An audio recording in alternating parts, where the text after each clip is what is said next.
السلام علیکم ورحمۃ اللہ وبرکاتہ۔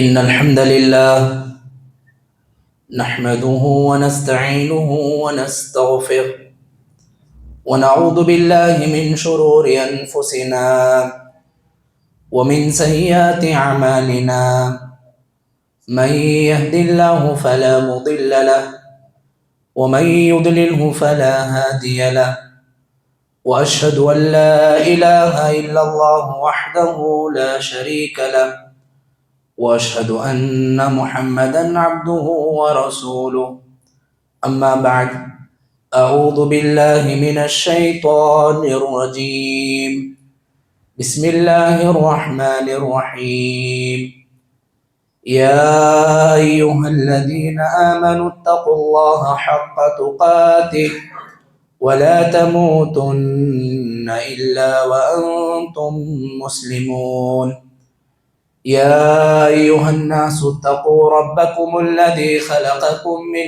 نفس واحدة وخلق منها زوجها وبث منهما رجالا كثيرا ونساء واتقوا الله الذي تساءلون به والأرحام إن الله كان عليكم رقيبا يا أيها الذين آمنوا اتقوا الله وقولوا قولا سديدا يصلح لكم أعمالكم ويغفر لكم ذنوبكم ومن يطع الله ورسوله فقد فاز فوزا عظيما فإن خير الحديث كتاب الله وخير الهدى هدي محمد صلى الله عليه وسلم وشر الأمور محدثاتها وكل محدثة بدعة وكل بدعة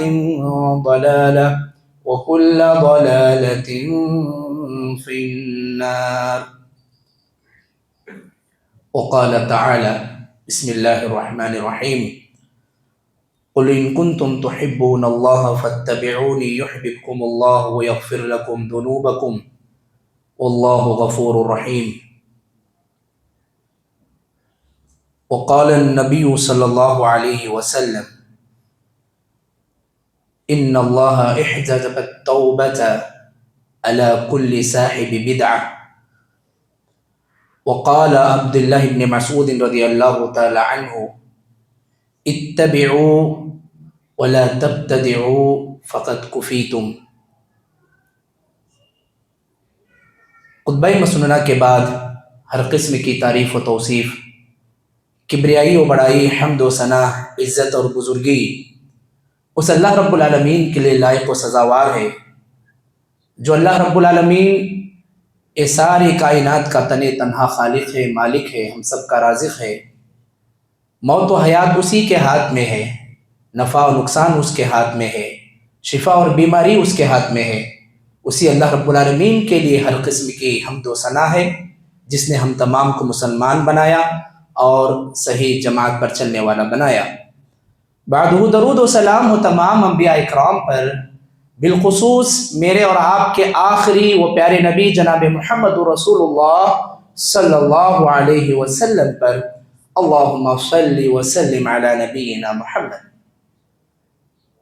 محترم بزرگوں، نوجوانوں، اسلامی ماؤں اور بہنوں، آج کے اس جمعہ کے خطبے میں جس ٹاپک اور عنوان پر انشاءاللہ جمعہ کا خطبہ ہوگا وہ ہے بدعت اور اس کی تباہ کاریاں۔ میرے محترم بھائیوں، معزز ماں اور بہنوں، یہ جو موضوع ہے بہت لمبا موضوع ہے اور اس پر بیان کیا جائے تو بہت ہی زیادہ وقت بھی لگ سکتا ہے، لیکن انشاءاللہ آج کے اس خطبہ جمعہ میں جتنا ہو سکے مختصر انداز میں بدعات اور اس کے متعلقات کو بیان کرنے کی میں کوشش کروں گا۔ اللہ سے دعا ہے کہ رب العالمین کہنے والے کو قرآن و حدیث اور صحابہ اکرام رضوان اللہ علیہ مجمعین کے منہج پر کہنے کی توفیق عطا فرما۔ اللہ تعالی ہم تمام سننے والوں کو بھی سننے کی چیز عمل کی نہیں ہے تو اللہ اس سے ہماری حفاظت عطا فرما، اللہ سننے کی چیز عمل میں ہے تو اللہ ہمیں عمل کی توفیق عطا فرما، آمین یا رب العالمین۔ میرے محترم بھائیو، آئیے سب سے پہلے آپ کے سامنے انشاءاللہ بدعت کس کو بولتے ہیں اس پر آپ کو سمجھانے کی میں کوشش کروں گا۔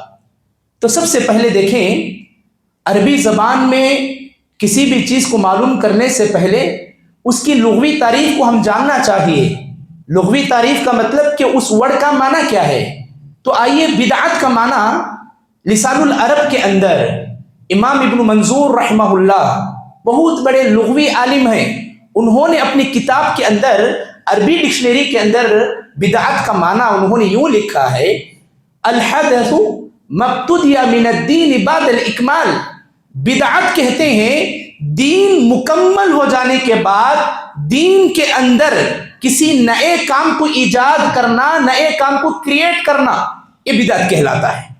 اور شیخ الاسلام امام ابن تیمیہ رحمہ اللہ بدعت کی اصطلاحی تعریف بیان کرتے ہوئے اپنی کتاب مجموع فتاوی میں لکھتے ہیں کہ بدعت کا معنی ہے ہر وہ عمل، ہر وہ کام یا ہر وہ بدعت جس کا حکم اللہ رب العالمین نے اور اللہ کے نبی صلی اللہ علیہ وسلم نے نہیں دیا ہے، اس کو جائز نہیں کہا ہے، نہ ہی وہ واجب ہے نہ مستحب ہے، بلکہ لوگ خود سے کچھ کام کر لیں اور اس کو دین سمجھیں، یہی بدعت ہے۔ اب یہاں پر یاد رکھیں، اس دنیا کے اندر بہت سارے ایسے لوگ ہیں جو ہم کو بدعت کو جائز قرار دینے کے لیے ہمارے سامنے نئے نئے سپیچز دیتے ہیں اور سمجھاتے ہیں کہ یہ دنیا کے اندر جو بدعت ہے، اگر دین کے اندر کچھ نیا کام کرنا بدعت ہے تو پھر یہ جو دنیا میں ٹیکنالوجی ہے، یہ فلائٹس ہیں، اس کے اندر جو کچھ بھی موجود ہے یہ ساری چیزیں نبی کے زمانے میں نہیں تھے، اب تم کر رہے ہیں تو یہ بھی بدعت ہے۔ یہ ہم لوگوں کو کیا کرتے ہیں؟ گمراہ کرنے اور ہمیں غلط گائیڈ کرنے کی کوشش کرتے ہیں۔ تو میں آپ کو انشاءاللہ اس جمعہ کے خطبے میں یہ بتاؤں گا کہ اصل بدعت دنیا میں نہیں ہوتا ہے، دین کے کاموں میں بدعت ہوتی ہے۔ دنیا جتنی بھی ترقی کرے آپ بھی ترقی کرتے جاؤ۔ نبی صلی اللہ علیہ وسلم کے زمانے میں دنیا کے اندر جو ٹیکنالوجی نہیں تھی وہ اب موجود ہے، تو یہ بدعت نہیں ہے۔ دنیا الگ ہے، دین الگ ہے، لیکن بیان کرنے والے کیا کرتے ہیں؟ دین اور دنیا دونوں کو مکس کر کے ہم لوگوں کو گمراہ کر دیتے ہیں کہ جب تم لوگ اللہ کے نبی کے زمانے میں فلائٹ نہیں تھی تو فلائٹ میں بیٹھ رہے، یہ بھی بدعت ہے۔ نعوذ باللہ من ذالک، یہ بہت بڑی گمراہی ہے کہ ایک آدمی دین کو دنیا کے ساتھ جوڑ کر کے نعوذ باللہ بدعت کو جائز قرار دینے کی کوشش کرتا ہے۔ بدعت صرف دین میں ہوتی ہے، بدعت صرف نبی صلی اللہ علیہ وسلم اور اللہ رب العالمین کی شریعت میں ہوتی ہے، اس میں نئے کام کرنا یہ بدعت کہلاتا ہے۔ دنیا جتنے بھی آگے بڑھے ہم بھی آگے بڑھ سکتے ہیں، دنیا کو دین سے نہیں ملانا چاہیے۔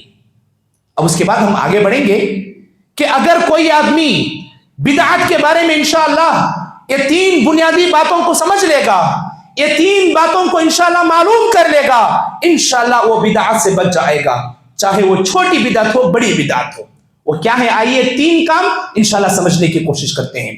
سب سے پہلی بات ان کو یہ سمجھنا ہے، اللہ رب العالمین نے دین کو مکمل کر دیا ہے۔ جب دین مکمل ہو گیا ہے اس میں کسی بھی کام کو ہم ایکسٹرا نہیں کر سکتے ہیں۔ اللہ کے نبی صلی اللہ علیہ وسلم کے زمانے میں جو دین تھا وہی دین قیامت تک باقی رہے گا، اس میں کچھ ہم نیا ایڈ نہیں کر سکتے ہیں۔ دلیل اللہ تعالیٰ قرآن میں کہتے ہیں، اليوم اکملت لکم دینکم واتممت علیکم نعمتی ورضیت لکم الاسلام دینا۔ اللہ نے اس آیت میں کہا نبی صلی اللہ علیہ وسلم کے بارے میں کہ ہم نے دین کو مکمل کر دیا ہے، اور یہاں پر دین کو مکمل ہو جانے کا مطلب یہ ہے کہ دین کا اب پوری جتنی بھی چیزیں عبادات کے طور پر، معاملات کے طور پر جو کچھ ہو سکتی تھی نبی صلی اللہ علیہ وسلم کی زندگی ہی میں مکمل ہو گئے۔ اب ہمیں کچھ ایکسٹرا کرنے کی ضرورت نہیں ہے۔ اللہ نے نعمت کا اظہار کرتے ہوئے، اپنی امت پر احسان کرتے ہوئے اللہ نے کہا کہ میں نے دین کو، اسلام کو مکمل کر دیا ہے اور یہ تمہارے لیے میرے طرف سے بہت بڑی نعمت ہے۔ سبحان اللہ، یہ پہلی بات۔ اور دوسری بات، اگر کوئی یہ کہتا ہے کہ دین مکمل ہونے کے بعد بھی ابھی بھی کچھ عبادت کے طریقے جائز ہیں،